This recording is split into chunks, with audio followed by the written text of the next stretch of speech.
John Wayne Gacy was one of the most infamous serial killers in American history. Living in suburban Chicago, he managed to appear like any other neighbor. He hosted barbecues, invited police officers to parties. He was just known for his big personality.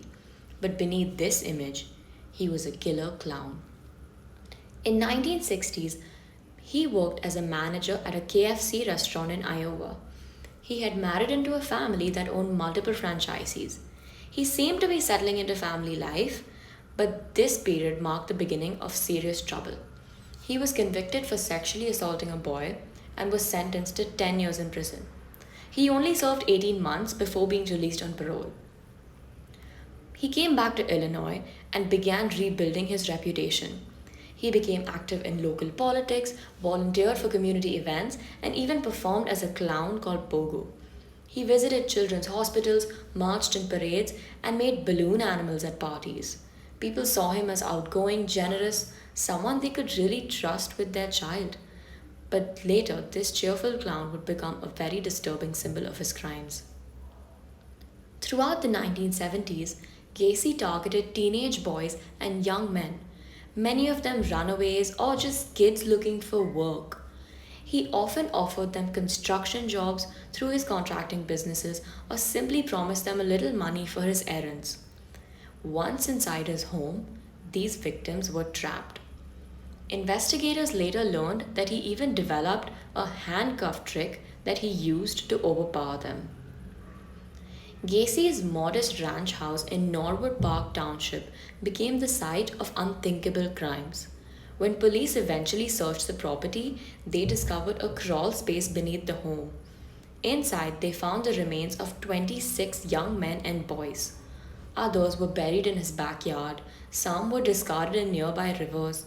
The scale of the burial site horrified investigators and the public alike. The case that brought him down began in December 1978. 15-year-old Robert Beist disappeared after telling his mother he was going to meet John about a possible job. When Robert never returned, his family reported him missing.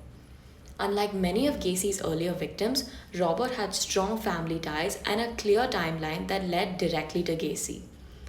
This made the case impossible to ignore. Detectives began watching Gacy closely. They noticed that he came home at odd hours, appeared nervous, and lied about his whereabouts. Search warrants uncovered personal items belonging to missing boys inside his house. Police cars crowded the street as neighbors looked on in disbelief. They couldn't believe that all this had been happening right next door. Gacy was arrested on December 21, 1978. Over the next 2 years, prosecutors built their case. In 1980, his trial revealed the full extent of his crimes. Jurors heard about the victims, the crawl space, his manipulative life. He was found guilty of 33 counts of murders and sentenced to death. After more than a decade on death row, he was executed by lethal injection. His final meal was KFC fried chicken, fried shrimp, French fries, and strawberries. Even in his final days, he gave interviews that seemed to have no remorse. Newspapers came out calling him the Killer Clown, a nickname that would forever link the world of clowns with something sinister. But beyond the headlines, there were 33 real victims, each with a name, a family, and a story.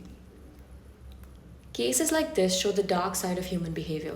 I also cover neuroscience and psychology, so if you're curious about the mind, make sure to subscribe. I upload every Monday, Wednesday, and Friday. Thanks for watching.